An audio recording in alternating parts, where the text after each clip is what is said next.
성경에 등장하는 신앙 위인들 가운데서 참 복을 받은 사람, 다른 신앙 위인들과 비교해 볼 때에 놀라운 복을 받은 사람이 다윗입니다. 다윗이 어떤 복을 받았는지 몇 가지로 정리해 드린다면, 이스라엘 역사상 가장 존경받는 왕이 되었습니다. 한 나라에서 왕권을 가지는 것 자체도 복이라고 할 수 있지만, 존경받는 사람이 되는 것이 진정한 복입니다. 존경받지 못하는 권세는 많은 사람들에게 고통을 주게 되어지죠. 자금 세계 정세를 보게 되면 이런 일들이 일어나는 것을 알 수가 있습니다. 하나님께서 왕들을 판단하실 때에 다윗을 기준으로 삼으셨습니다.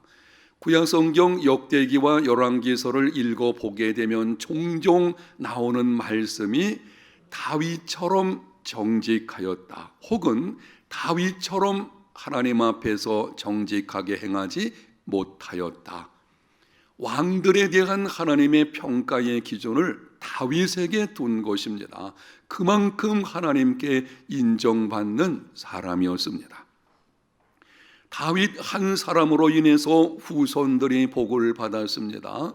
구약 성경을 자세하게 살펴보게 되면 다윗의 후손들이 왕권을 가지고서 통치할 때에 하나님을 떠나서 우상을 숭배하고 백성들로 범죄케 할 때는 심판하시려고 했습니다. 그때 다윗을 기억하셔서 멸망시키지는 않으셨습니다. 한 사람 다윗 때문에 후손들이 놀라운 복을 받게 된 것입니다. 하나님으로부터 내 마음에 받는 사람이라는 증거를 받았습니다. 사람의 마음에 맞는 것도 쉽지 않은 일인데 하나님의 마음에 맞는 사람이라 라고 하는 증거를 받은 사람이 다윗이었습니다. 다윗의 후손 가운데 메시아가 탄생을 했습니다. 메시아 탄생의 주역이 되므로 후손들에게 뿐만이 아니고 인류의 복의 통로가 되었습니다. 존경받고 인정받고 후손들로 복을 받게 만들고 하나님 마음에 맞는 자라는 증거를 받고, 그리고 복의 통로로 쓰임받고, 여러분, 이보다 큰 복이 어디 있겠습니까? 얼마나 많은 것을 가지고 누리며 사느냐 하는 것도 복이라고 할 수가 있겠지만, 참된 복은 지금 말씀드린 이런 것을 갖추어야 되는 것입니다. 다윗이 도대체 어떤 믿음의 사람이었기에 하나님께서 이렇게 놀라운 은혜를 베풀어 주신 것입니까? 은혜입니다. 다윗은 아주 심각한 죄를 지은 사람이었습니다. 그럼에도 하나님께서 이런 복을 주신 것은 전적인 은혜로 된 것이고, 그의 믿음이 도대체 어떻기에 하나님께서 이렇게까지 그에게 행하실 것일까? 오늘 본문 2절에 대답이 나옵니다. 내가 여호와께 아뢰되 주는 나의 주님이시오니 주 밖에는 나의 복이 없다 하였나이다. 다윗의 위대한 신앙 고백입니다. 주는 나의 주님이시오니 다윗은 하나님을 나의 주님으로 삼았습니다. 마음과 삶의 중심에 하나님을 모시고 범사의 하나님의 주권을 인정하는 삶을 살았습니다. 주 밖에는 나의 복이 없다 하였나이다. 하나님만을 나의 복으로 삼았습니다. 하나님이 주시는 것들이 아니고 하나님을 복으로 삼은 것입니다. 그 믿음으로 하나님의 마음에 맞는 사람이 되었고 후손들에게까지 선한 영향력을 끼쳤습니다. 여기까지는 지난 주일에 말씀드린 것을 다시 정리해 드린 것이고, 오늘은 이어서 다윗이 하나님을 나의 주님으로 그리고 하나님만을 복으로 삼았을 때에 그의 삶 속에서 그 믿음이 어떻게 나타나게 되었나라고 하는 것을 드리게 될 것입니다. 행함이 없는 믿음은 죽은 믿음입니다. 믿음을 가지고 있다면 반드시 행함으로 나타나야 합니다. 하나님을 나의 주님으로 그리고 하나님만을 나의 복으로 삼는다면 그 믿음은 우리 삶 속에서 나타나야 될 것입니다. 어떤 모습으로 나타나야 될 것인지 다윗의 경우에서 세 가지만 말씀을 드리도록 하겠습니다. 첫 번째는 자신의 생명을 소중히 여긴다. 하나님을 나의 주님으로 삼는 사람은 나의 생명은 하나님의 것인 줄 알기 때문에 내 생명을 소중하게 여깁니다. 구약성경 사무엘상 21장을 보면 다윗이 사울을 두려워해서 블레셋 가드 땅으로 도망해가지고 아기스 왕에게로 갔습니다. 다윗이 아기스에게로 도망을 쳤을 때에 아기스의 신하들이 말을 합니다. 이 사람은 그 땅의 왕이 아닙니까? 무리들이 노래하기를 사울이 죽인 자는 천천히요 다윗이 죽인 자는 만만이라고 한 그 사람이 아닙니까? 무슨 말을 하는 것인가요? 위험 인물이라는 것입니다. 지금 기회가 있을 때에 다윗을 죽여야지, 그렇지 않으면 장차 이 사람으로 인해서 우리 민족과 나라가 화근이 되는 이런 일이 벌어지게 되니 죽이자는 것이죠. 그 말을 듣고 다윗은 심히 두려워하여 행동을 변해서 미친 채를 했습니다. 대문짝을 끄적거리면서 침을 질질 흘리며 수염에다가 묻히고 흘러내리게 만들었습니다. 아기스 왕이 그것을 보고는 미치광이로 여겨서 쫓아내게 되었고 다윗은 아둘람 굴로 도망을 쳤습니다. 여러분이 알고 계시는 대로 다윗은 하나님께로부터 기름 부음 받은 사람입니다. 장차 이스라엘의 왕이 될 사람입니다. 전쟁 때 나가서 승리를 거두는 위대한 용사인 것이고요. 1년 전에 가드 사람 골리앗을 죽인 사람이었습니다. 그런 사람이 자기 목숨을 구하고자 하여 자기 목숨 때문에 미친 사람처럼 흉내를 낸다? 아마 이것은 평생 동안 수치스러움을 가져야 될 것입니다. 아니, 용사라면 죽어도 당당하게 죽든지 좀 남자답게 차라리 죽는 것이 낫지, 아니 이렇게 미친 채를 하면서 꼭 자기 목숨을 연명해야 되겠습니까? 여러분, 다윗은 그렇게 했습니다. 우리도 그렇게 해야 됩니다. 왜 그렇습니까? 내 생명은 내 것이 아니거든요. 하나님의 것이기 때문에, 하나님을 나의 주님으로 삼은 사람은 내 생명은 나의 것이 아니요 하나님의 것임을 알기 때문에 자신의 생명을 소중히 여기게 됩니다. 우리나라의 자살률은 OECD 국가들 가운데서 1위입니다. 아주 부끄러운 일이죠. OECD 국가의 자살 평균보다 우리나라가 2.2배나 더 많습니다. 사망 원인을 보게 되면 10대에서 30대까지의 원인이 자살이 첫 번째고요. 40대와 50대를 보게 되면은 암으로 죽는 경우가 첫 번째고 자살이 두 번째입니다. 그 이상으로 60대, 70대 노년으로 갈수록 이 자살은 더 많이 늘어나게 되는 것을 볼 수가 있습니다. 심각한 문제죠. 우리나라가 정말 잘 살고 의료보험 혜택이 잘 된 나라잖아요. 그럼에도 불구하고 이렇게 자살이 많은, 생명 경시 풍조가 만연해 있는 이런 것을 보게 되는데요. 물론 자살하는 사람들은 이유 없이 그렇게 하지는 않습니다. 우리가 그 사람의 입장이 되어보지 않아서 그렇지, 그들이 자살하기까지는 많은 생각을 했을 것이고 환난과 역경 가운데서 고통 속에 있었겠죠. 그 사람들의 입장이 되어보지 않았다면 여러분, 이 자살 문제, 이런 사람이나 그 가족에 대해서 함부로 판단하지는 마십시오. 여러분, 그러나 이유가 무엇이든 아무리 힘들고 고통스러워도 자살은 허용될 수 없습니다. 네 가지 이유를 말씀을 드리면, 첫 번째는 자살은 회개의 기미가 없는 죄입니다. 다른 죄는 짓고 나서 회개할 기회가 있지만 자살은 그것으로 끝나는 것이거든요. 그래서 더 이상 회개할 기회가 없는 심각한 죄입니다. 두 번째는 자살은 하나님께 속한 생명을 자기 마음대로 처리하는 것입니다. 생명을 주신 분도 하나님이시고 유지하게 하시는 분도 하나님이시며 거두어 가시는 분도 하나님이십니다. 생명은 하나님께 속한 것입니다. 지금 내 생명 내 것이 아니거든요. 그런데 자살은 내 마음대로 그것을 처리하려고 하는 아주 잘못된 것입니다. 세 번째는 자살은 가족들과 지인들에게 상처와 고통을 안겨주는 것입니다. 자살하는 사람들 경우에 많은 사람이 내가 죽으면 다 해결될 거야, 내가 사라지게 되면 이 모든 고통도 끝이 나게 될 거야. 아니요. 자살은 내 혼자만의 문제가 아닙니다. 그런 일이 벌어지게 되면 가족들과 지인들은 큰 상처를 받게 되고 그 상처는 오랫동안 갑니다. 우리 주변에서 이 자살 문제와 관련된 가정들이 간혹 가다가 있는 것을 보게 되는데요.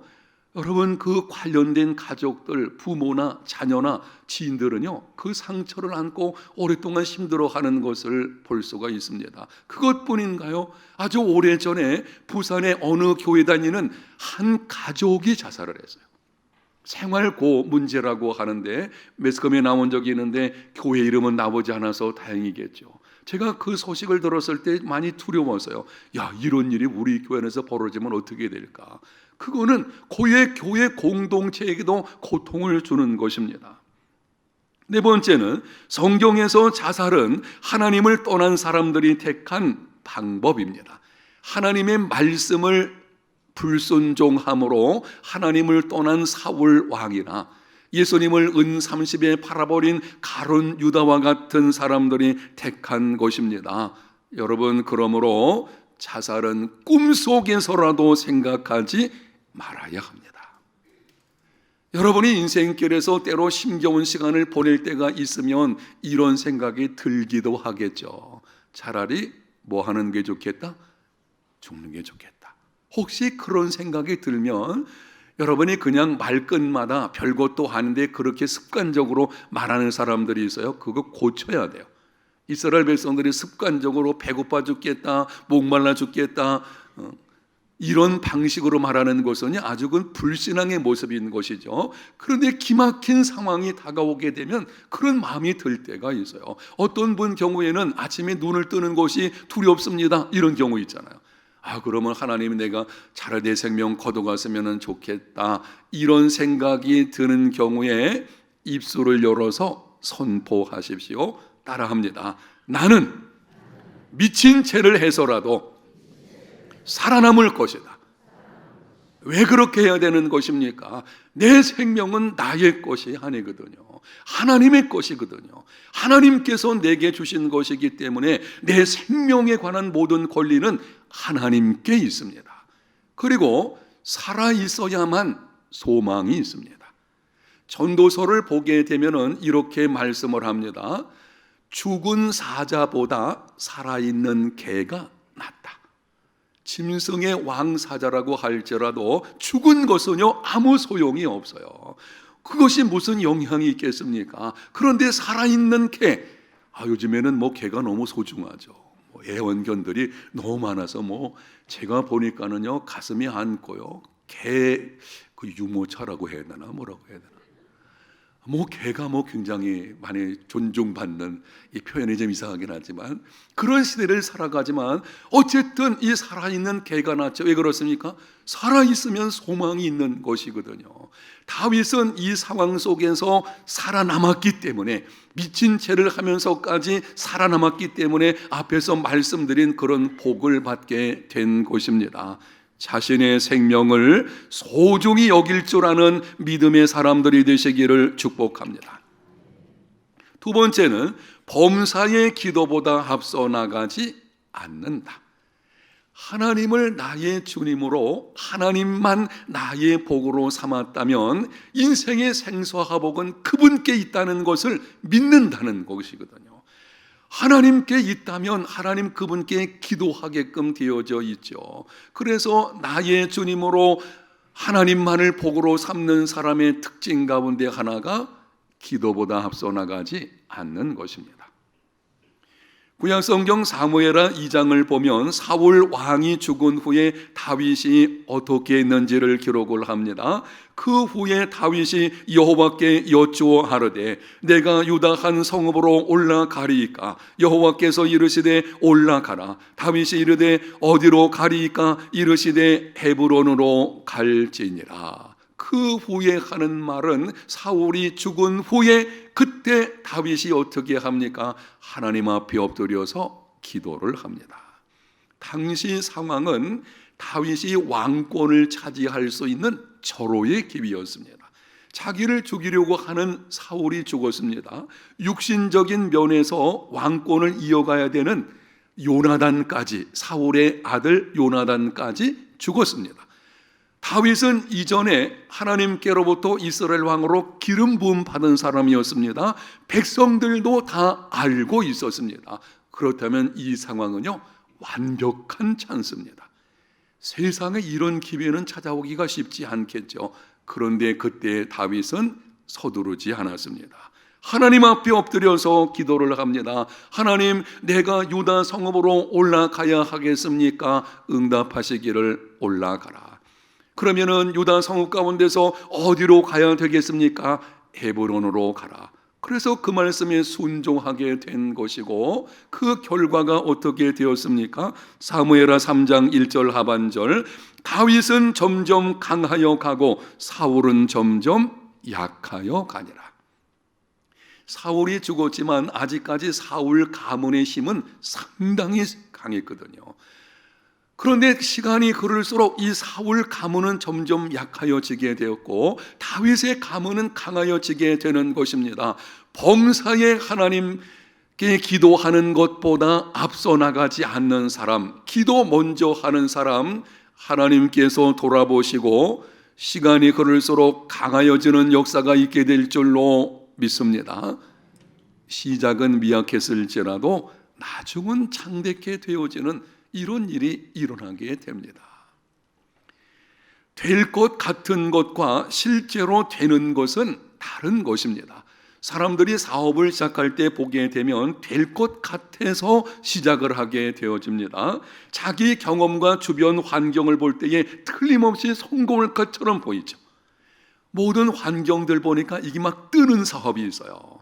전에 보니까는 인형 뽑기 이런 사업이 뜨다 보니까 너도 나도 그거 하게 되죠. 주변에 그런 일들이 막 일어나게 되는데요. 야, 이게 잘 되는 거 보니까 내가 이거 시작하면 성공할 거야.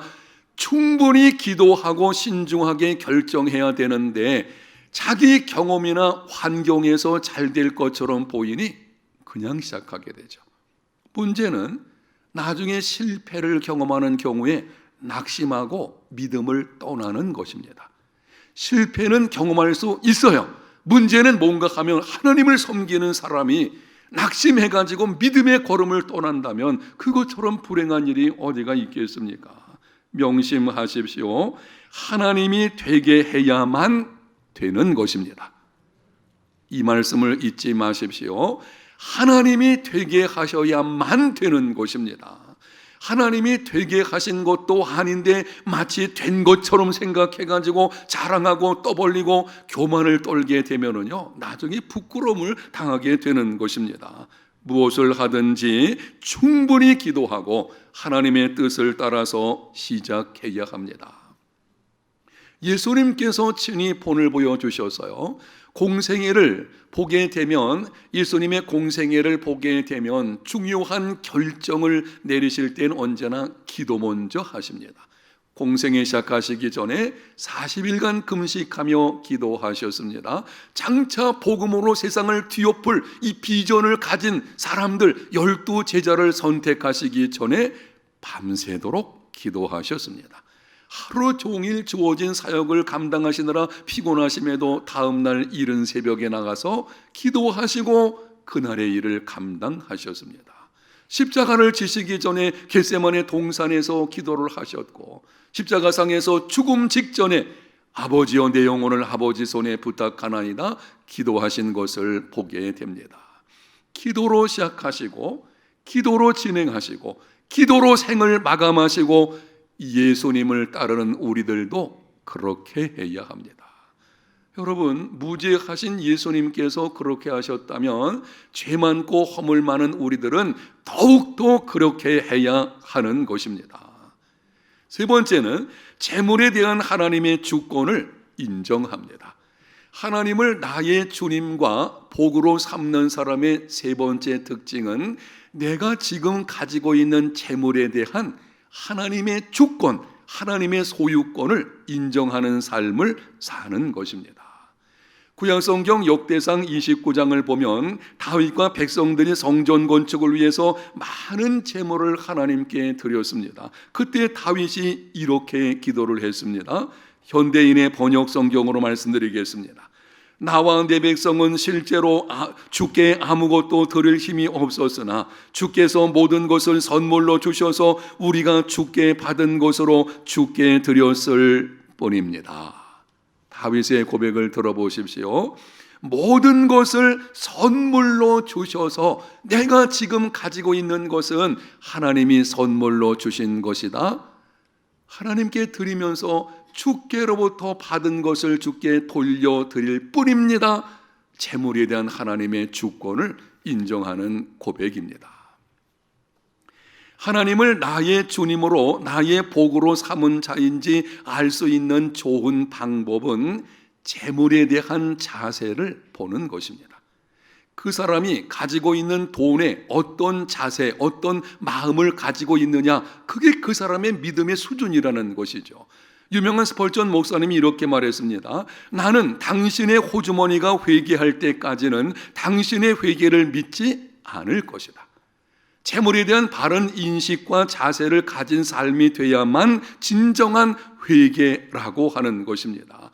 기도 많이 하고 많이 봉사해도 돈에 대한 바른 자세를 갖지 않은 자의 믿음은 인정할 수 없다는 것이죠.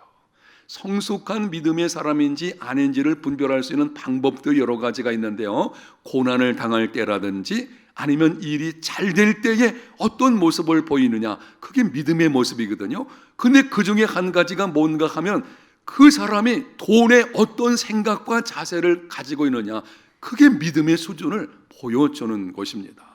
유명한 종교개혁자 마르틴 루터가 이렇게 말을 했습니다. 세 가지 회심이 필요하다. 가슴의 회심, 정신의 회심, 그리고 돈 지갑의 회심이다. 세 가지 회심이 있는데요, 그 중에 가장 힘든 것이 돈 지갑의 회심이랍니다. 실제로 많은 경우에 이렇습니다. 하나님께 기도를 하게 되죠. 하나님, 내 인생 전부를 드리겠습니다. 그러나 내 돈만큼은 건드리지 마십시오.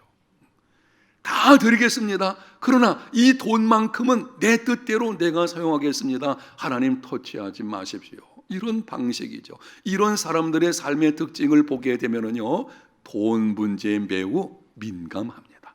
돈 문제에 관련해서는요, 조금도 양보하지 않습니다. 작은 몇 푼에 목숨 거는 사람까지 있어요. 아니 뭐 돈 그거 사실 돈은 중요하긴 하겠지만 그게 목숨 걸 만한 것인가요? 그런데 거기에 목숨 거는 것을 보게 됩니다. 이게 미성숙한 믿음입니다. 하나님을 나의 주님으로 하나님만을 나의 복으로 삼은 자는 재물에 대한 하나님의 주권을 인정합니다. 이 사람은요, 실제 삶에서 이런 모습을 보여줍니다. 재물에 대한 하나님의 주권은 청지기 지으면 안 되는 거죠. 내가 가진 것에 대한 청지기 직분임을 알고 하나님의 뜻대로 사용하려고 애를 씁니다. 사치하거나 방탕하지 않게 되어지죠. 선한 일을 힘쓰게 되어지고 하나님이 주신 분복을 따라 누리며 살지만 동시에 함께 나누는 삶을 살아가는 것을 보게 됩니다. 하나님의 영광을 위해서라면 기꺼이 양보합니다. 돈 문제로 갈등이 생겨질 때에 예수 믿는 사람들은 내가 얼마나 이 상황에서 얻는가, 이게 우선이 아니지 않습니까? 하나님의 영광이죠.